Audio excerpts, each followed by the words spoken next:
A wealthy CEO brought his nanny to a company event, and what happened surprised everyone. Before we start, let us know in the comments which city you're watching from, and please rate this story from 0 to 10 at the end. Enjoy the story. Lillian was helping Leo with a puzzle at her new job when a sharp voice interrupted her. She looked up to see Oliver Blackwell standing at the living room door, looking serious. "I need to talk to you alone," he said.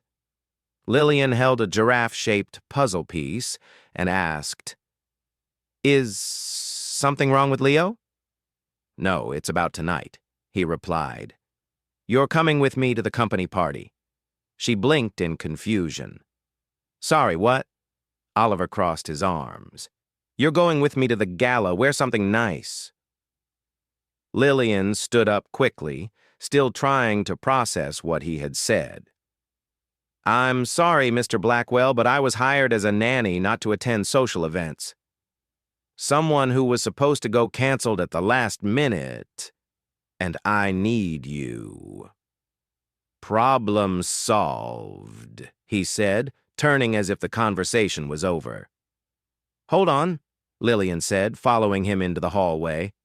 "You really think you can just call me up like this?" Oliver turned slowly, his expression hard to read. "I pay well. I've already arranged for someone to care for Leo tonight, and I also hired a stylist for you, dress, hair, everything." Lillian crossed her arms, standing her ground. "Is there something wrong with my hair?" He took a deep breath, trying to stay calm. "What you have is nice, but it can be even better." She scoffed, thinking he was full of himself. "Fine. It'll be ready by 8. Lillian stood alone in the hallway, her heart racing as she watched the door close.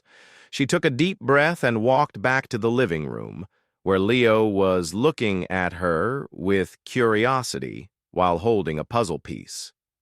"Are you going out with Dad?" he asked. "Looks like it, buddy, but what about our dinosaur?" Lillian replied. "He'll have to wait tonight. I'll be kind of like a princess," she said with a smile, even though she was feeling anxious inside. Oliver Blackwell thought he could control everyone, but she had no intention of just following his commands. If she was attending that dinner, it would be on her own terms. She wanted to show him and everyone else that she was more than just a nanny. At 7:05 p.m., the stylist arrived. She was a cheerful woman named Grace who seemed excited, bringing a rack full of beautiful dresses with her. "Miss Lillian, let's bring out your beauty. You just need a little help," she said brightly. Lillian raised an eyebrow, unsure. But Grace was right. With the right touch, she could feel more confident. The makeover included light makeup, a simple hairstyle, and a flowing red dress that highlighted her figure beautifully. When she looked in the mirror, she finally saw a version of herself she had almost forgotten.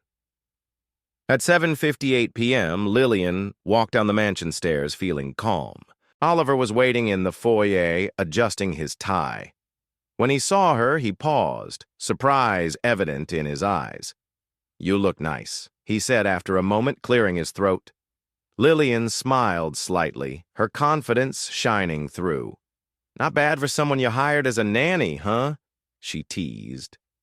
Oliver didn't respond to her comment directly, but offered his arm, which she took with a hint of sarcasm. "I'm doing this for me, just so you know."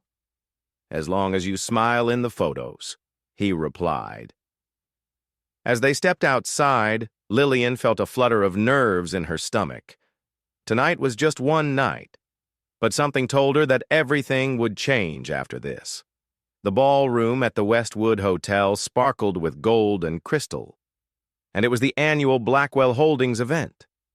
Lillian walked in confidently beside Oliver, wearing her stunning red dress. For a moment, it seemed like the noise faded as everyone noticed her presence. Meredith Kensington, Oliver's ex-fiancée, spotted them first. She was with two company executives and turned to see Lillian, her eyes widening at the sight of the red dress. "Oh," Meredith said with a sly smile, "did you bring a date tonight?" Oliver just nodded, and Lillian stood tall at his side, a small smile gracing her lips, projecting self-assurance. "Hello," Lillian said as she extended her hand. "I'm Lillian Cruz." Meredith shook her hand gently as if handling something fragile. "Interesting color choice. Red is bold and very noticeable." "That's right," Lillian replied, feeling proud of her choice. "Invisible never really interested me." Meredith forced a quiet laugh. "Do you work at Blackwell Holdings?" "Something like that," Lillian replied in a calm voice. "Interesting," Meredith said, looking at the men around her. "Lately, the company has been trying some new ideas for inclusion." Oliver cleared his throat. "Meredith, if you're suggesting something—" "Oh, of course not," she interrupted with a smile. "I just think it's great to see the company supporting different talents." Lillian leaned in slightly, tilting her head a bit. "You know, I really admire women like you." "Really?" Meredith seemed a little surprised. "Of course. It takes guts to wear a dress with so many layers and walk gracefully in those heels. That's a skill." Meredith couldn't tell if that was meant as a compliment or a jab, which was exactly what Lillian intended. Oliver looked at her in surprise, impressed by her cleverness and charm. As they walked toward the main table, many people turned their heads to watch them. Lillian held herself with poise, greeting everyone politely but with ease. There was something about her, a mix of simplicity and confidence that drew people in. "Are you all right?" Oliver asked quietly as they took their seats. "I'm great," she replied calmly, picking up her napkin. "By the way, you should smile more. You seem friendlier that way." He raised an eyebrow. "You do realize you're talking to the company president, right? And you know you're talking to someone who isn't afraid of presidents, right?" Oliver didn't respond, but the hint of a smile tugged at the corner of his mouth. Dinner was served in courses. Lillian stayed observant, watching the guests' movements. Everything seemed well rehearsed, the laughter, the toasts, the exchanging of business cards. It was like corporate theater, and she surprisingly understood the play. By the second glass of sparkling wine, Meredith returned, this time with a refined gentleman beside her. "Oh, dear," she said with a twinkle in her eye. "This is Mr. Beaumont, one of our French investors in green energy. He wanted to meet your guest." "Miss Cruz," the man said as he reached out his hand. "It's nice to finally meet you. We were just saying how much we appreciate your presence." Lillian shook his hand firmly and replied, "Thank you, it's a pleasure to meet you too." "Do you work in development?" Oliver started to speak, but Lillian was quicker. "I've been following some of the company's social projects, especially those about accessibility. I believe technology should include everyone." Beaumont looked at her with genuine interest. "Well said." Meredith nodded slightly, and William chimed in about a program in Paris that provides community solar energy. "I'm not sure if you know about the Lumiere project," Beaumont said, sounding impressed. "Yes, I do. It's one of our pilot projects. I read the last report, and the results are promising." Oliver watched her, surprised. He didn't realize she followed company reports. "Miss Cruz," Beaumont continued, "would you be interested in setting up a meeting? I'd love to hear your ideas." Lillian smiled and replied, "I would be happy to." After he walked away, Meredith was silent for a moment. "Wow," she finally said, "you really are full of surprises." "You learn quickly when you pay attention," Lillian replied. "And I pay close attention."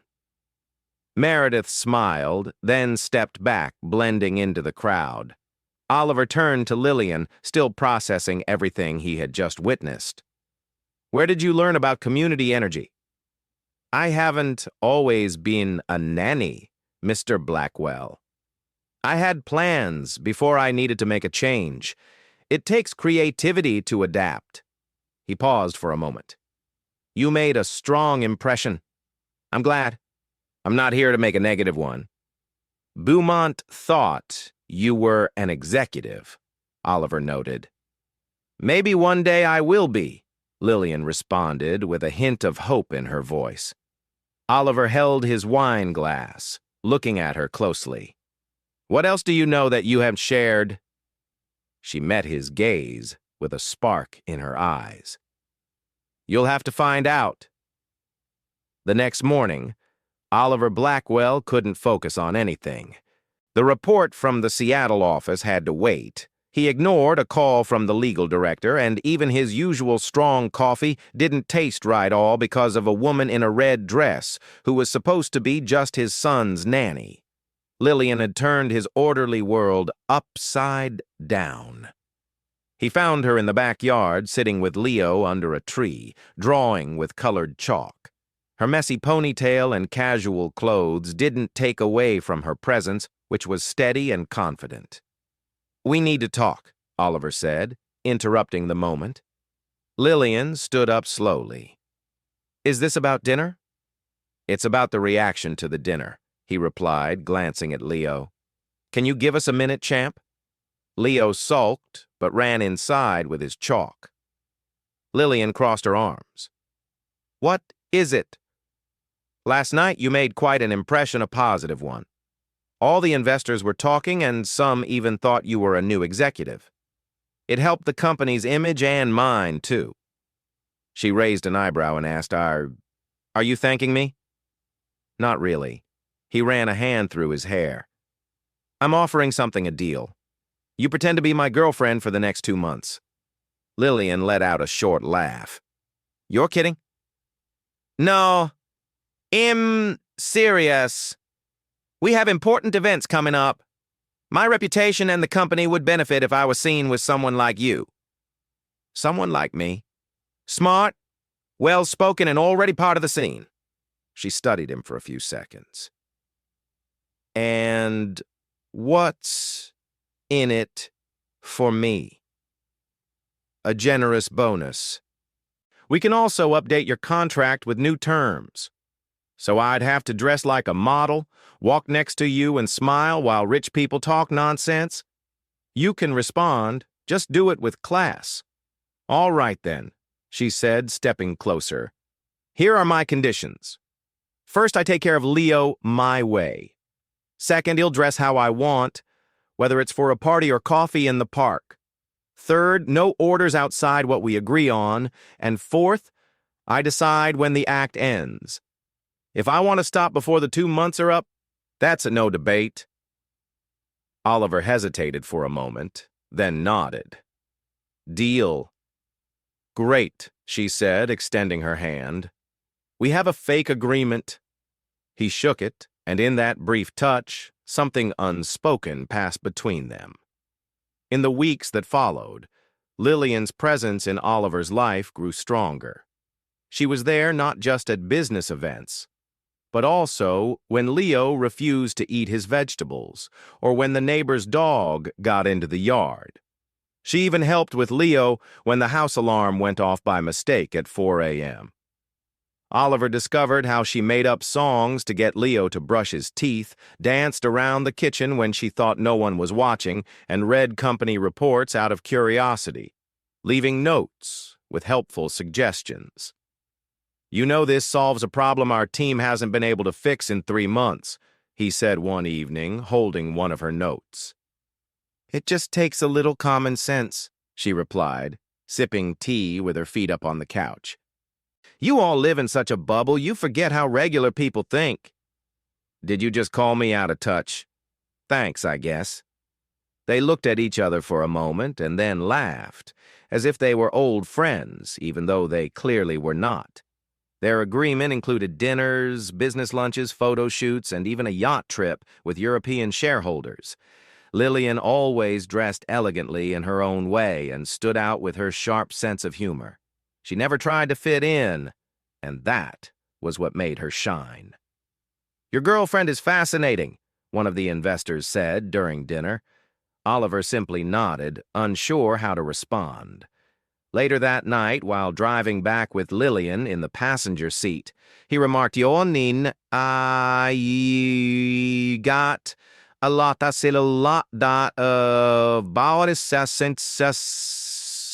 compliments. That's because I know when to smile and when to make a joke. The trick is to make a provocation look charming. You like to provoke and you like to control, so we are even." But Lillian's real impact wasn't just at the events. It was at home. Leo started to change. He used to be shy and quiet, but now he talked more, smiled more, and asked questions. He waited for Lillian with excitement each morning. One evening, Oliver came home early and found the two of them under a blanket, watching cartoons, with popcorn scattered across the couch. Leo was asleep, his head resting on her lap. Oliver stood still, watching. Lillian made a quiet gesture, asking him not to wake the boy. He walked over and, almost without thinking, sat down beside her. They sat in silence for a few minutes, sharing the calm of a home finally at peace. "Has a lot happier," Oliver said softly. "He just needed real attention and time," Lillian replied with a smile. Once there was a person who lived in the moment and didn't always look at the time. "Am I the one who always watches the clock?" "I didn't say that," she replied with a smile.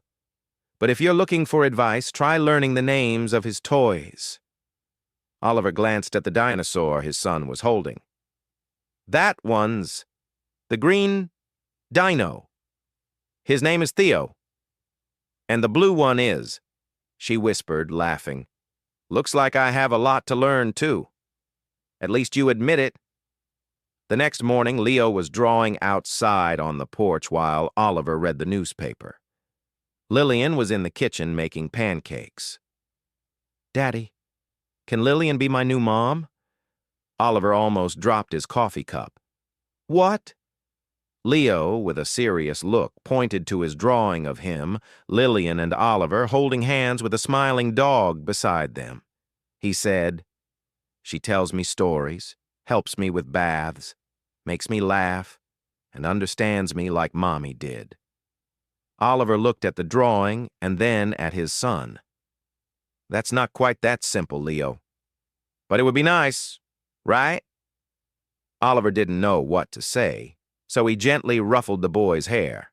Lillian appeared at the door with a spatula. "What's going on?" she asked. "Nothing," Oliver said, standing up. "Leo's just imagining things." She noticed his expression but didn't push further. Instead, she served breakfast with a calm smile. "Imagination is one of the best things a child can have," she said. Oliver didn't reply, but when he looked at the drawing again, he realized that he wasn't the only one imagining things he was too. That night, Oliver sat alone in his office, looking through photos from recent events. In each one, Lillian was beside him, smiling and talking, sometimes looking at him with a mix of challenge and sweetness. He still wasn't sure about their situation, but it was getting harder to tell what was pretend and what was real. The next Monday morning was cloudy, almost like the weather knew something important was coming. Oliver hurried through the halls of Blackwell Holdings, phone pressed to his ear, feeling anxious. He had appendicitis. "What?" he said, his voice a mix of shock and worry. On the other end of the line, his assistant tried to reassure him. "Yes, sir. David is already at the hospital, but unfortunately, he can't attend the Horizon Project presentation to the International Investor Board." Oliver hung up without replying. The meeting was in 1 hour. And the Horizon Project, a bold plan for urban development focused on community, was a risky bet. It needed more than just numbers, it needed a real story, and now, without David to present, he felt stuck. He stepped into his office, unsure of what to do, and took a deep breath. That's when he heard footsteps behind him. "Is everything okay?" It was Lillian, holding a folder with Leo's drawings from the night before.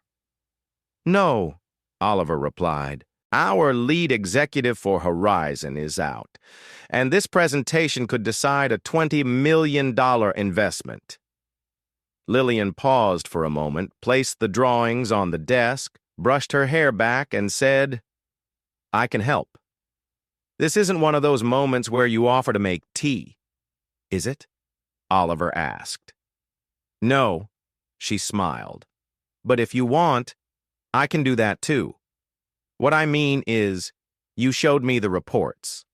We've talked about this project many times, and what it needs is something I can offer Heart.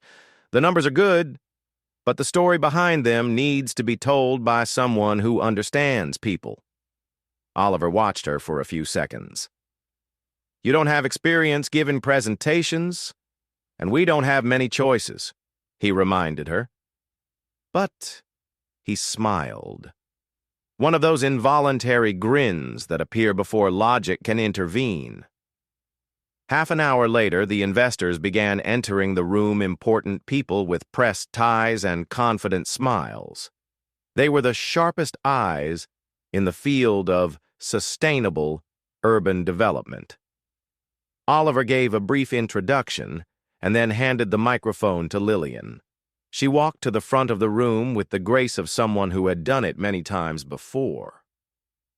Wearing a beige blazer over a simple white blouse with her hair loose on her shoulders, she began, "Good morning. My name is Lillian Cruz. I am not an engineer or an architect or an economist, but I know what it's like to grow up.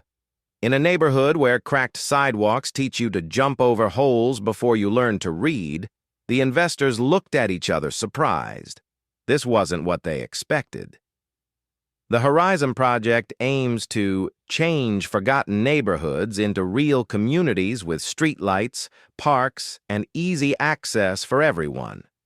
But more importantly, it aims to bring back respect and hope. She clicked the remote, and a slide appeared, showing a rundown park. This place was where I spent my childhood, where mothers took turns keeping away animals, and where kids ran around in old sandals, smiling as if they owned the world.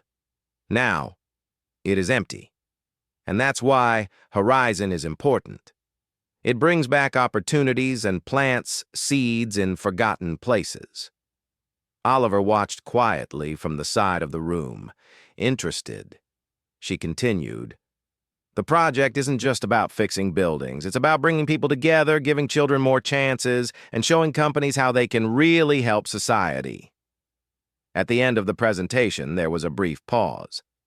Then the French investor, the same one who had met Lillian at the party, raised his hand. "Miss Cruz, do you speak with such passion because you lived this?" "Yes," she replied firmly. "That's why I believe numbers alone don't change reality, but people do." The room applauded. Oliver had never seen that happen in such a formal meeting. When the investors left, talking excitedly among themselves, Lillian turned to Oliver. "I think it worked." He looked at her for a few seconds. "You didn't just save this presentation, you transformed it.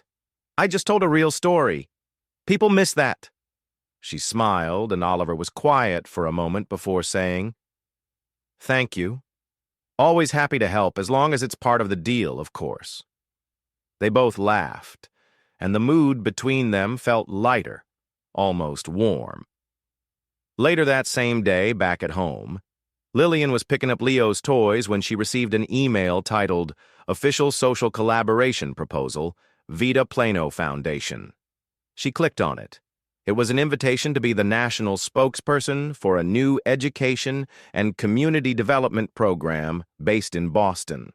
The project was serious and well-structured, with support from universities and companies. The email praised her earlier presentation and mentioned that one of the investors had recommended her. Lillian sat in silence for a while. The terms were clear: a good salary, housing, visibility, and purpose. A lot of purpose. She closed the laptop slowly. Later that night, sitting with Leo on the sofa, he looked at her with sleepy eyes. "Did you save Daddy's job today?" "Maybe just a little," she replied. "Are you going to live here forever?" She hesitated, then said, "I don't know, champ. If you go away, what will happen to us?" She hugged him tightly, feeling her heart ache. "I don't know yet, but I promise nothing really important will change." Leo fell asleep in her arms, and Lillian remained there, looking out the window at the city lights shining like opportunities beginning to appear. The day seemed just like any other at Blackwell Holdings, but up on that glass-walled 8th floor with the air conditioner humming in the background, something had started to change. Oliver was sitting at his desk, staring at his laptop without really seeing it.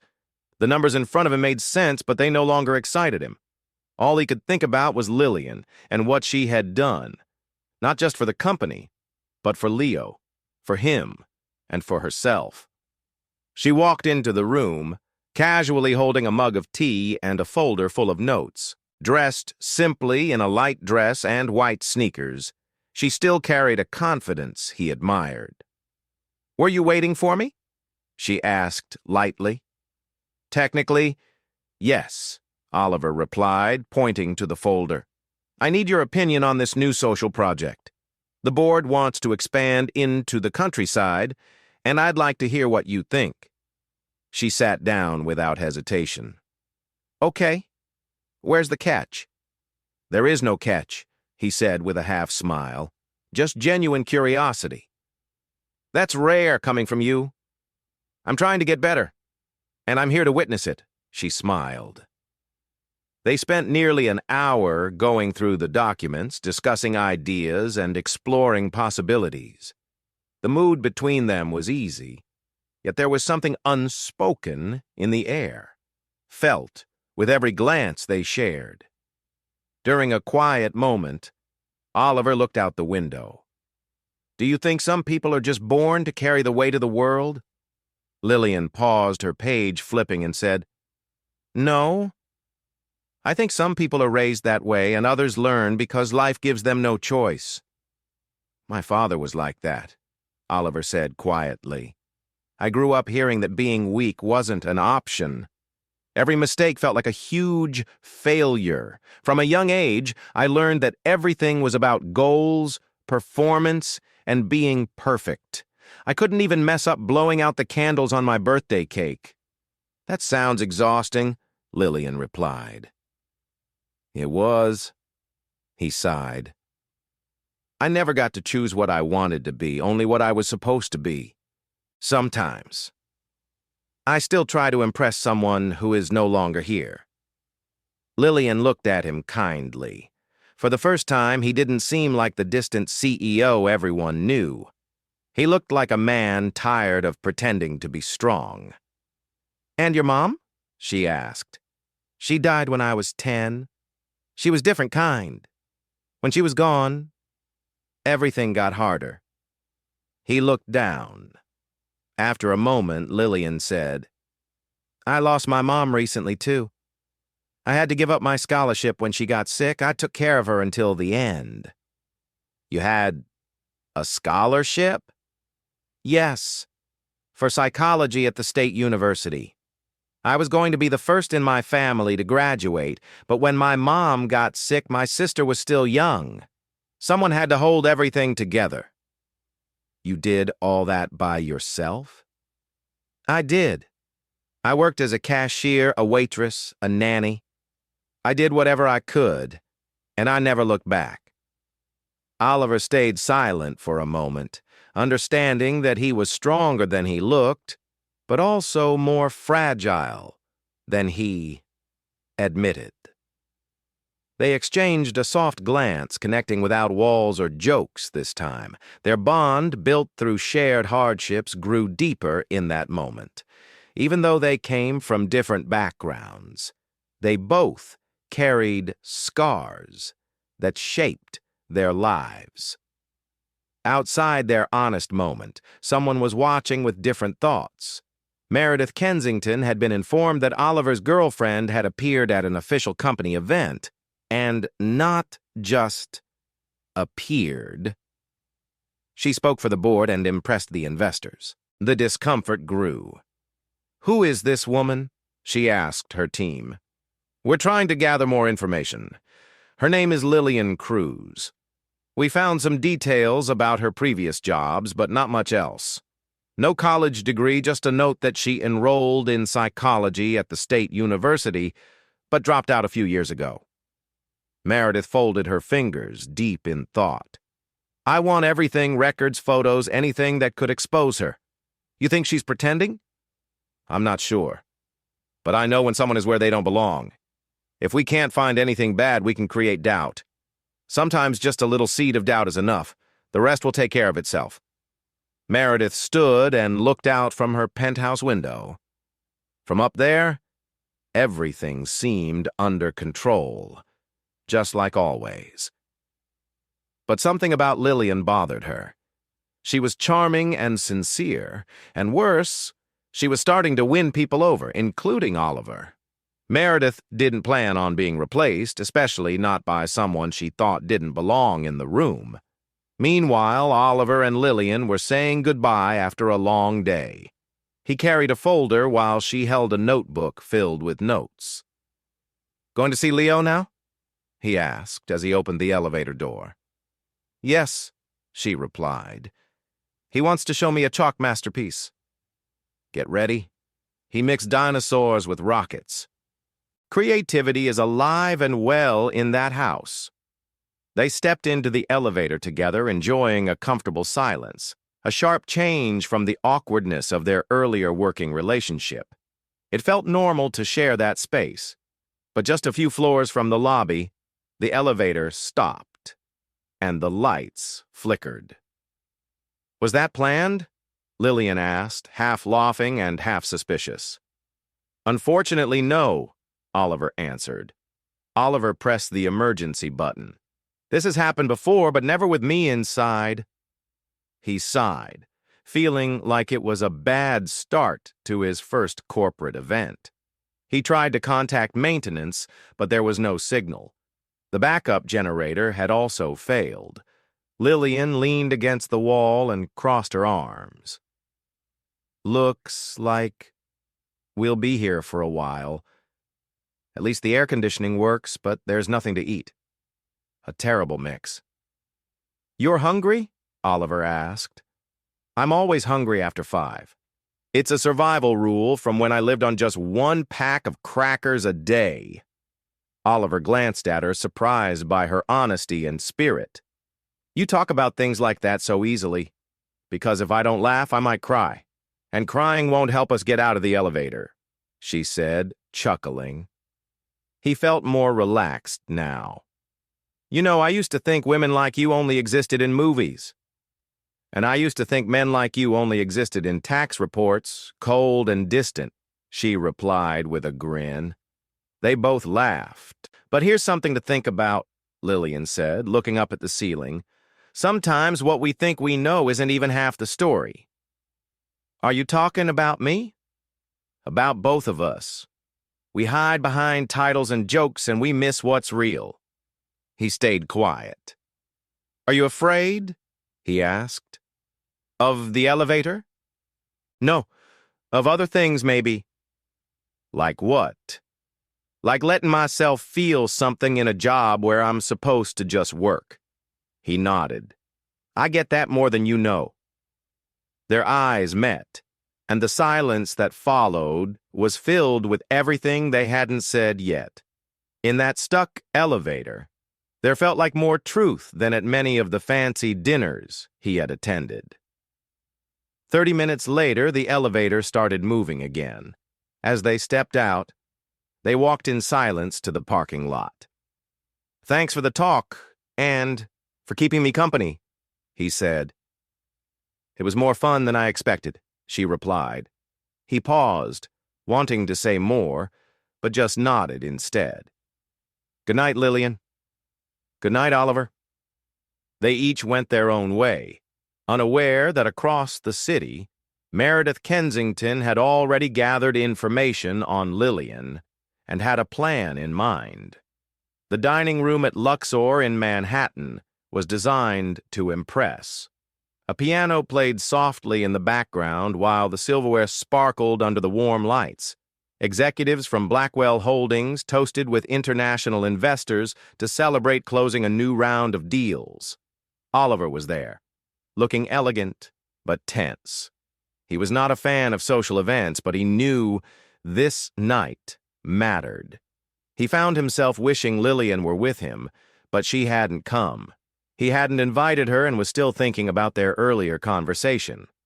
That's when Meredith appeared, wearing a beautiful navy blue dress, her confidence evident.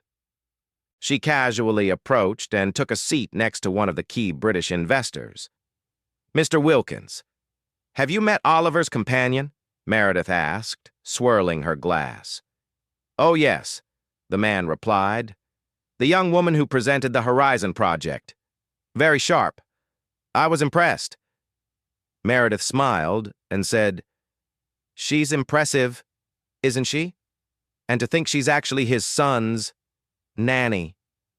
Her words hit the table hard, making a few people exchange looks. One waiter paused for a moment while pouring wine. Oliver stared at Meredith, surprised. She continued casually. "Don't get me wrong, I admire her courage. A nanny in the middle of important decisions is quite modern, but I prefer experts with formal qualifications." "Meredith," Oliver began, but his voice faded. Wilkins cleared his throat, clearly uneasy. "She seemed well prepared to me, no matter her job title," he added. "Of course," Meredith responded. "But shouldn't the board know who is really making the decisions here?" Her words filled the air just as Lillian walked in. She had come to drop off a signed document for Oliver's assistant. Wearing a simple yet elegant dress, she instantly attracted attention. Seeing all the eyes on her, along with Oliver's anxious look, she sensed something was off. "Oh, what a coincidence," Meredith said loudly. "We were just talking about you." Lillian paused, steadied herself, and replied, "I hope it was something useful." "It always is," Meredith replied. "We were just telling the investors that you're actually little Leo's nanny." The room went silent. Lillian took a deep breath. She stood tall and didn't back down. "Yes, I'm a nanny, and I'm very proud of it," she said confidently. "Before this, I was a cashier, a clerk, a waitress, a caregiver, and a cleaner. No matter the job, I always gave my best." She turned to Oliver, hoping for a response, but he remained quiet, seemingly in shock. "I see," Lillian said softly. "Thank you for reminding me of a past, and especially where I don't want to go back to." She turned and walked out, leaving the room silent for many moments. Hours later, Oliver sat in his office, dinner finished, his mind racing. Why hadn't he said anything? Why did he stay quiet when it mattered most? He closed his eyes, searching for an answer. That's when he spotted a folder on the side table labeled Project Portfolio Lillian Cruz. Opening it, he found sketches, ideas, maps, and plans for community projects, all made with care and passion. These were dreams she had before becoming a nanny. Oliver flipped through the pages feeling heavy-hearted, realizing she was much more than he had thought and more than the world had allowed her to show. He felt ashamed of his silence from that night. The next morning, news had spread widely. Business blogs speculated about the nanny affecting decisions at Blackwell. Some called her bold, while others questioned the company's professionalism. On social media, opinions were mixed, but many praised Lillian's stance. A video of her words from the restaurant had already gained thousands of views. "The board needs to control this story," said the communications director. "How?" Oliver asked. "By showing that we value talent, regardless of a person's background," she replied. Oliver stood up. "No, we need to do more than that. I need to do more than that." Later that day, Lillian packed her small suitcase in the employee apartment. She had written a thank you letter to the HR team, another for Leo filled with drawings and memories, and a brief note for Oliver simply saying, "Thank you for believing, even if just for a short time. I don't regret what I went through, but now I need to move on. Good luck with Blackwell, and please take good care of Leo. He deserves the best." Just as she was about to close the door, she heard a knock. It was Oliver. He looked different, tired, and more human. "You really surprised me yesterday," he said after a moment. "Welcome to the club," she replied, crossing her arms. "I should have said something," he continued. "I know. I was in shock, but that's not an excuse," she said, meeting his gaze steadily. "No, it's not." He took the folder out of his bag and offered it to her. "You should be leading a team, not picking up toys." "I like the toys and I like you," he said simply. She raised her eyebrows, surprised. "You like a nanny? Are you sure you can handle what people will say?" "I like a smart and brave woman who stood up to a group of important people and even made me laugh when the elevator got stuck. That's what matters to me, Lillian, not what others think." She took a deep breath. "You took too long to figure that out."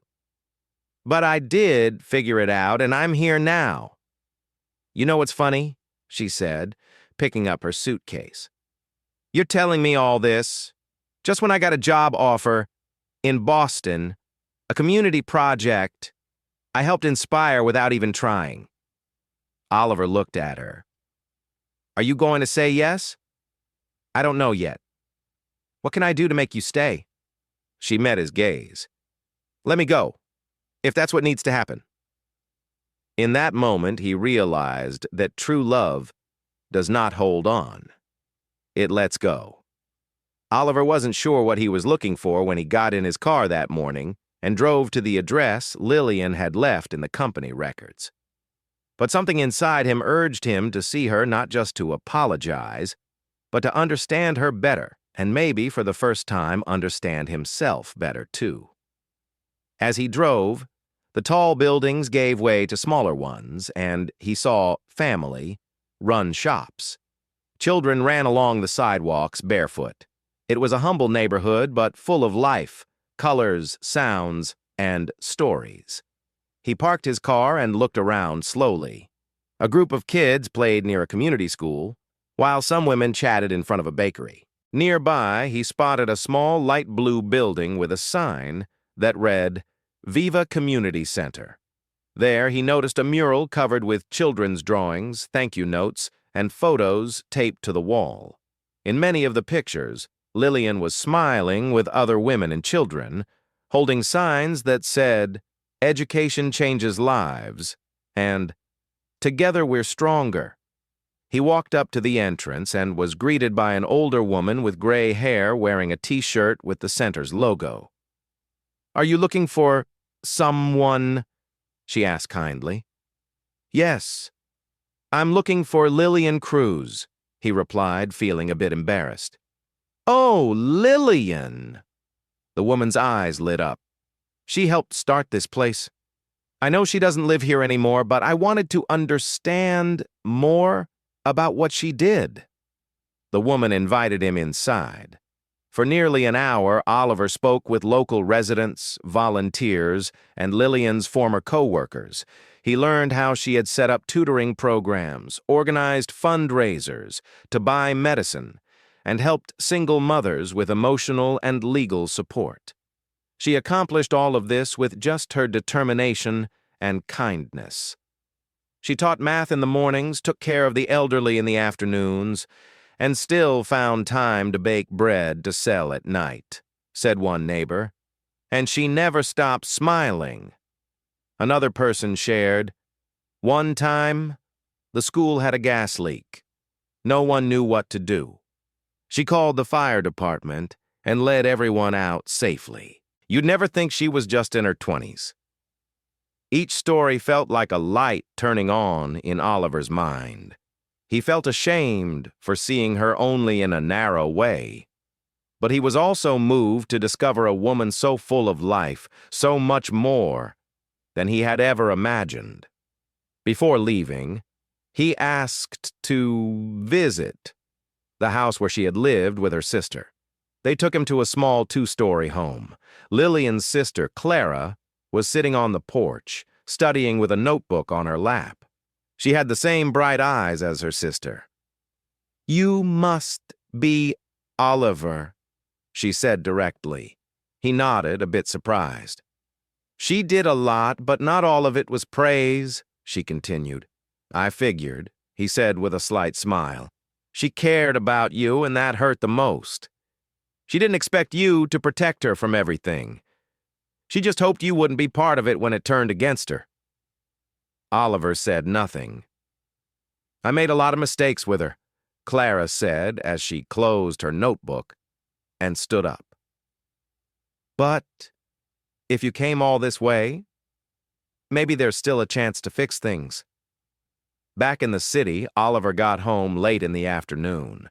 The first thing he spotted was Leo drawing by himself in the living room.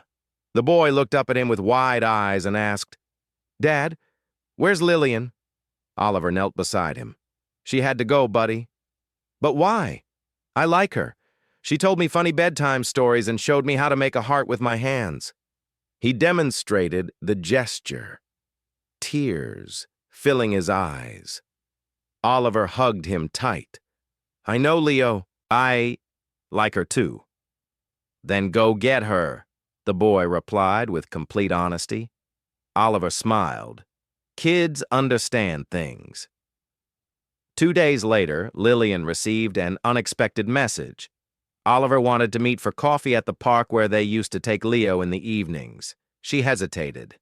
Part of her wanted to see him again, but part of her still felt hurt and disappointed. Still, curiosity and her heart won out. She arrived on time, wearing jeans and a simple blouse, her hair in a loose bun. When she saw him sitting on a bench with a box in his lap, she took a deep breath. "I brought an apple pie from your favorite bakery," he said as he stood up. "So, you've been looking into my life?" Let's just say I went looking for answers where I should have from the start. She sat down, keeping some distance. "What do you want?" Oliver looked at her seriously. "I want to say, I'm sorry for being quiet, for judging you, and for not seeing your worth." "It took you long enough," she replied. "I know, but I'm here now, and I want to show you something." He handed her a slim folder. Inside was an official document, a project approved by Blackwell's board for the Levava Center, fully financed by the company. "I took your portfolio to the board. I showed them who you are and what you can do," he said. "They approved it and want you to lead it." Lillian stared at the papers, shocked. "Is this for real?" "Completely. You'll be the director of the new social impact program. You'll have full independence, a team, and a new office in New York, wherever you want." She took a deep breath. "This changes a lot of things." "I hope it does, but it doesn't change what happened between us." Oliver's gaze fell. "I know, but I also know you're the only person I want to share all of this with. Leo misses you every day." She fought back her emotions. "I don't trust you anymore." He nodded quietly. "But I want to trust you again," she finally said. "That's up to you." His eyes lit up with hope. "Then, let me prove it." one day at a time. Starting now. He held out his hand. She looked at it for a moment, then smiled slightly and took it. Oliver's office was quiet that morning. The large windows let in sunlight, but the city skyline seemed far away. On his desk was a single brown envelope marked with Lillian's name. He hesitated as he ran his fingers over it. He had written that offer with help from various departments, but it was more than just a job offer. It was a sincere attempt to mend things he could no longer ignore. Taking a deep breath, he picked up his phone and sent a message. "I need to talk to you today.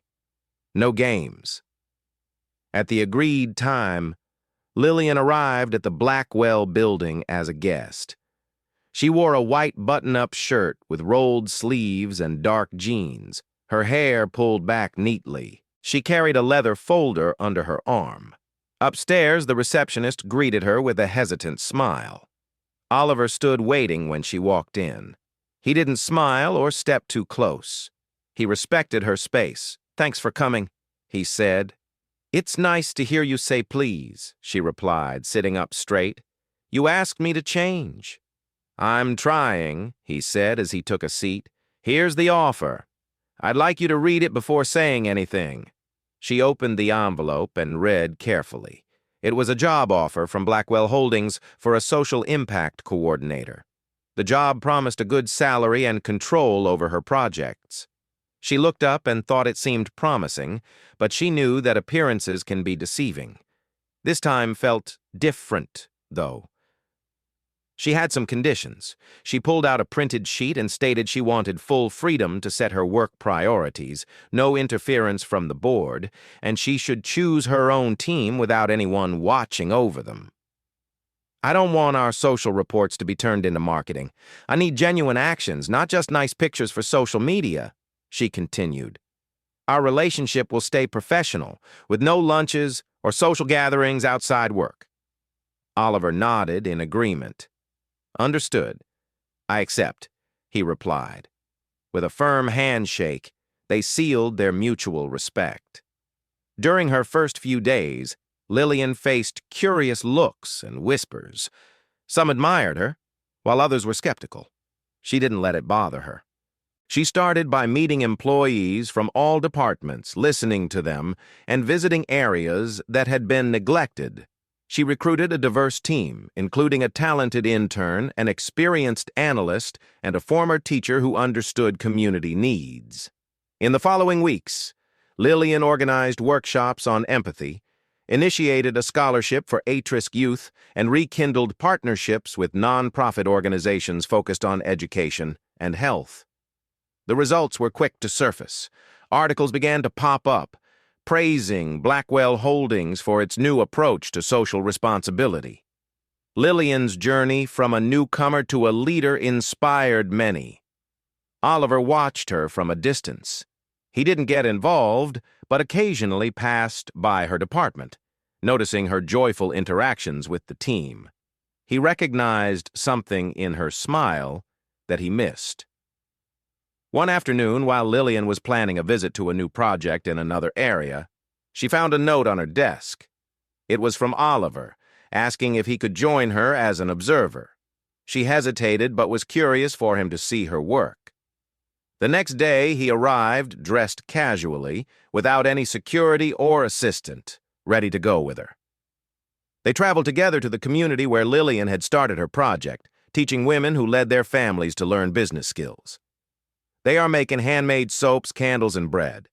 Soon they will sell them at a small market we're setting up with microloans from the company, Lillian described. Oliver listened intently. "This is more than a program. It's about independence. When a woman can earn her own income, it can change everything, her family's life and her children's future." "Exactly," she affirmed. Later, one of the women from the program, Mrs. Rosa, approached them. "So, you're her boss?" she asked. "I'm her manager," Oliver replied. "Then make sure to appreciate this young woman. She has great potential," Mrs. Rosa said, praising Lillian. Oliver nodded, moved by her words. As time went on, The positive reports about their work started to grow.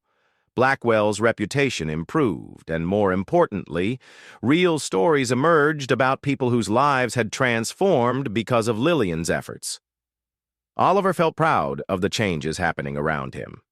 At a board meeting, they shared their achievements. In just 3 months, they had increased the company's value by 18%, improved employee retention by 12%, and gained real trust. Lillian, sitting among the senior leaders, had played a big part in this success. Some directors clapped, while others felt a bit humbled, but everyone knew Lillian had made a difference. Later that night, Lillian was the last to leave the building. As she walked through the quiet halls, she heard footsteps. It was Oliver finishing up reports for next week's meeting. "Can I walk you to the elevator?" he asked. She thought for a moment, but then nodded. In the elevator, he pressed the button for the ground floor and said, "I know you wanted to keep things professional, and I respect that. But I need to thank you both for your work with the company and for how you helped me." She looked at him, surprised. "Before you, I thought being strong meant not getting too close to anyone. Now I see that real courage is about being open and facing what hurts. You showed me that through your honesty and your work," he continued. Lillian lowered her eyes. "I don't want to pressure you. I just wanted you to know." The elevator doors opened, and she walked toward the exit. He followed her to the sidewalk.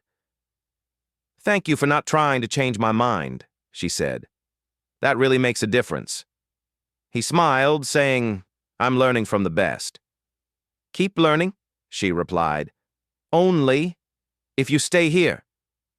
For now, he agreed. In that moment, without promises or expectations, something new was beginning between them. They moved at a steady pace, without any set plans. Lillian started visiting Oliver's house more often. She said it was simply because she missed him, which was partly true. Their visits became a regular part of her routine, and no one questioned it. Each afternoon after work, she would show up with a bag filled with colorful books, paper for crafts, and sometimes cookies she had baked. The moment Leo heard the doorbell, he ran to greet her. "Aunt Lillian," he called out, hugging her legs. She laughed, knelt down, and wrapped him in her arms. "Hey there, my little astronaut. Are you ready for another space adventure?" When the sky got dark, Lillian would take the boy to his room to help him get ready for bed. She had a special routine: brushing teeth, picking out a bedtime story, and then singing a lullaby. Sometimes she made up the words, and other times she sang an old song her mother had taught her when she was young. Leo would drift off to sleep quickly, a smile on his face. Oliver, for his part, always watched quietly from a distance. He never interrupted, he just observed and felt something in his heart that he couldn't quite name. On Friday, the house was busier than usual. Blackwell was hosting an important dinner with international partners. It was a smaller event, but it was essential for building relationships and introducing the company's new social projects.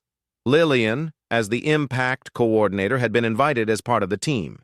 She arrived in a dark blue dress that was elegant and simple, fitted at the waist with a thin belt. Her hair was pulled back in a loose bun, and she wore small earrings to complete her look. Nothing flashy, but when Oliver saw her, he was momentarily speechless. "Good evening," she said as she approached. "Is everything ready?" "It is now," he replied, offering his arm. "May I?" She hesitated for a moment and then took his arm as they walked in together.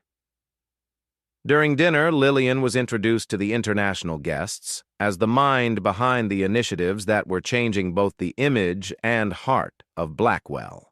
She spoke clearly and gracefully, explaining how each project was designed around the needs of the communities, emphasizing the importance of listening and long-term impact. The guests seemed impressed. It was rare to hear someone discuss business with such a personal touch. One of the Spanish executives said, "You have an admirable view of the world, Miss Cruz. Thank you. But credit also goes to the team and a CEO who had the courage to listen." Oliver watched quietly, captivated by her.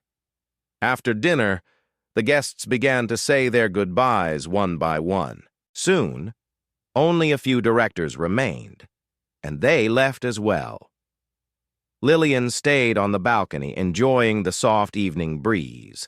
Oliver walked up, holding 2 glasses of sparkling water with lemon. "I thought you might prefer this over wine," he said, handing one to her. "You guessed right," she replied, taking the glass with a small smile. They stood in silence for a moment, looking out at the city below. "You were amazing tonight," he finally said. "I just did my job," she replied. "No, you brought to life what this company was always meant to be." She turned slightly to face him. "You know, Oliver, you seem different too in a good way. I hope it means you are more genuine and approachable. That's surprisingly comforting." He looked at her with a softness she hadn't seen before. "You helped me see what I've been missing," he said quietly. "Not just here, but in life." She looked away. "Don't say that like that." "Why not?" "Because it's hard not to believe you when you say it, in that voice." "Then believe me, Lillian, I really care about you." Lillian gazed into his eyes, looking for any hint of deception, but all she found was sincerity. "I don't know what to say," she admitted. "You don't need to say anything," he replied gently, moving a little closer. Their faces were just inches apart, and it was Lillian who leaned in for the kiss. It was slow and heartfelt, filled with new feelings and relief. It felt like they had finally discovered what they had been avoiding. When they pulled away, Lillian kept her eyes closed, as if trying to hold on to that moment just a little longer. "That wasn't part of our agreement," she said with a smile. "Then I think we need a new plan," he suggested, resting his forehead against hers. The next morning, Leo raced around the living room, beaming with excitement. Oliver watched him with amusement. "Are you ready, astronaut?" Oliver asked. "Yep. What are we doing again?" Leo replied. "A special mission. Are you in?" Oliver confirmed. "Always." They got into the car, and Leo held a colorful envelope he had made himself. "Do you think she'll like it?" he asked eagerly. "I'm sure she will," Oliver said, starting the engine. In the trunk was a small gift, wrapped in red paper. It was part of a plan Oliver had been working on, a special weekend for Leo and Lillian, just the 3 of them being themselves. In the neighborhood's main square, where Lillian had started one of her first projects, a lively setup was arranged. There were colorful tents, craft booths, cultural performances, and a small stage surrounded by flowers. It was the first community day, an event organized by Lillian and her team to celebrate the progress of their social project. Children ran around wearing shirts that read, "My future starts here." Seniors sat in circles sharing stories, and women smiled as they sold handmade goods. It was a living picture of the change Lillian had helped create. In the square, Oliver walked alongside Leo, who was hiding something behind his back, trying to look serious, though his excited eyes gave him away. "Do you remember our plan, astronaut?" "Yes. When you give me the signal, I'll hand over the little box, but only when you say that part." Leo reminded him. "That's right," Oliver smiled. "Don't worry, it will be just fine." Leo nodded and looked around for Lillian. When he spotted her on stage helping with the microphones, he pointed and smiled. "She looks really nice today, Dad." "She always has. I just took too long to notice," Oliver replied. The event began with presentations, stories from project participants, music, and kind speeches. Lillian moved through the crowd with calm and confidence, comforting the shy and encouraging those who were bold. When the microphone was passed to Oliver, the crowd quieted. He stepped onto the stage with a serious expression, but his eyes sparkled. "Good afternoon, everyone," he began. "Today, I'm not speaking as a CEO or a businessman. I'm speaking as someone who has been changed by this community, by this project, and by one person in particular." Lillian's eyes grew big, and she paused when she heard him speak. "When I first met this amazing woman, I was not the same. I thought success was all about control. I believed that results came only from those in charge, and that feelings were just distractions." A few quiet laughs rose from the audience. "She came into my life unexpectedly. First, she was my son's nanny. Then she became someone who wasn't afraid to share her thoughts. She stood up to me, challenged me, and helped me grow." He took a deep breath, looking at Lillian. "You showed me that true leadership comes from caring for others. Being empathetic is not a weakness. It's a strength. Taking care of those around us is what really matters." He then looked at Leo, who understood the cue. The boy walked up to the stage, holding a small blue box. Everyone's eyes were on him, smiling. "Dad," Leo said with a big smile, "is it time?" "It is," Oliver replied, kneeling on the stage. The crowd fell silent. "Lillian Cruz," he said, opening the box to reveal a pair of simple, beautiful rings. "Would you change my life by saying yes?" Lillian clasped her hands over her mouth, tears already rolling down her cheeks. "Oliver, I love you, and I want to build a life with you and Leo, with all our ups and downs and everything we are together." She began to laugh through her tears. "This is so unexpected, but it's so real. You did all this," she said, gesturing to the event around them. "You planned this with your amazing team, and Leo even practiced with me." "What if I had said no?" he asked playfully. "Then we would have to think of a very sad ending," he said, making the crowd laugh again. She slowly walked down the steps to him. She stood before Oliver, still on one knee, holding out her hand. "You're a bit crazy and very stubborn." "Definitely," he agreed. "And still, I say yes." The plaza filled with cheers as Leo jumped up, shouting with joy. "She said yes!" He hurried over to hug both of them. Oliver, his hands shaking, slipped the ring onto her finger, and she did the same for him. Then Oliver stood, pulling her into a warm, long embrace. The kiss that followed felt like the perfect ending to that moment, full of laughter and happy tears. Meanwhile, in a modern, dimly lit apartment across the city, Meredith watched the event on live TV. A drink in hand, she felt her phone slip slightly as she saw Oliver kneeling on stage. "This can't be happening," she whispered, eyes glued to the screen. In a desperate attempt to spoil their happiness, she opened her laptop and pulled up old documents about Lillian's past to prepare an anonymous post aimed at stirring trouble. But before she could hit publish, she noticed the comment section filling up with messages. "What a beautiful love story. I've never seen Mr. Blackwell smile like that. This woman has changed everything." Meredith quickly closed her laptop, feeling frustrated.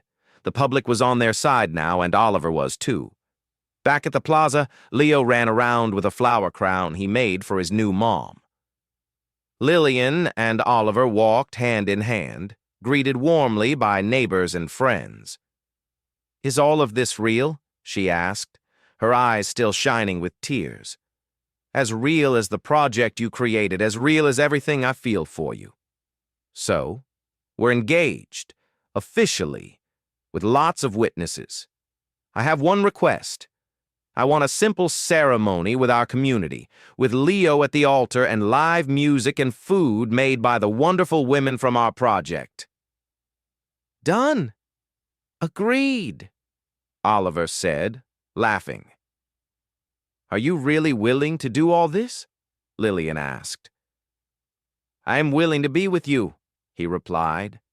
A gentle breeze blew through, and the sky looked golden, as if blessing this new chapter.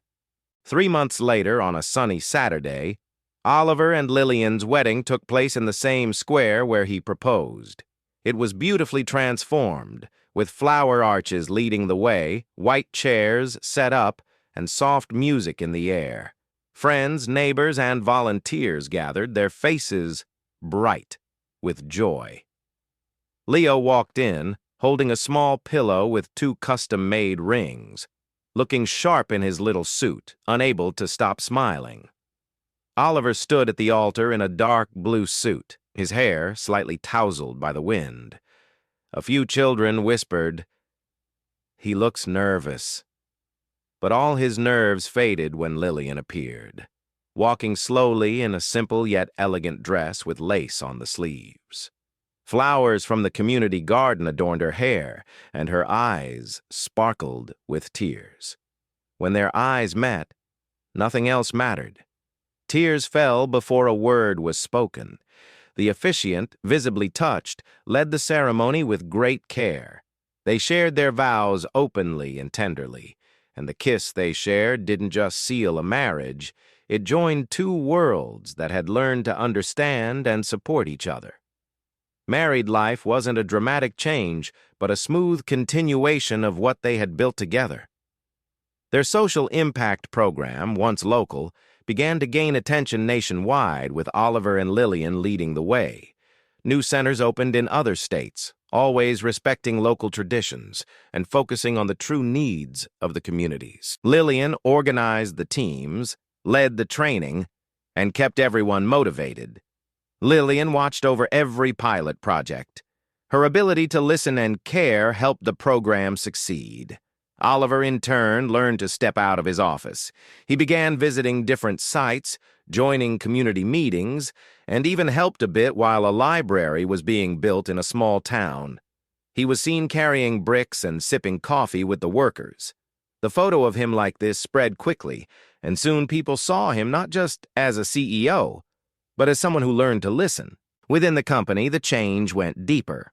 Lillian took on a new unofficial role as a bridge between the higher-ups and the regular offices. It started with chats in the cafeteria, then listening groups with employees. Soon, she suggested a wellness committee that became part of the company. She started mentoring programs for young talent, encouraged breaks for creativity, and arranged training focused on the human side of leadership. Some executives were hesitant at first, but when they noticed how happy and productive everyone became, they realized it was really working. Oliver, now closer to everyone, was often seen walking the halls, listening to ideas, joining birthday celebrations, and eating lunch with the interns. "That man has changed," employees would say. But those who truly understood him knew he hadn't just changed. He had finally allowed himself to be who he always wanted to be. Leo, feeling more confident and happy, enjoyed a routine filled with love.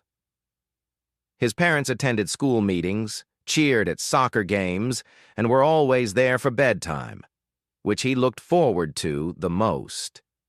Lillian continued to sing her made-up lullabies, and Oliver sat by the bed, just listening. "Will you sing to me too tonight, Mommy?" he would ask. "Only if you promise to dream about the stars." "I always dream about stars, but now I dream about you two, too." One ordinary afternoon, during a meeting with the social impact team, an invitation arrived.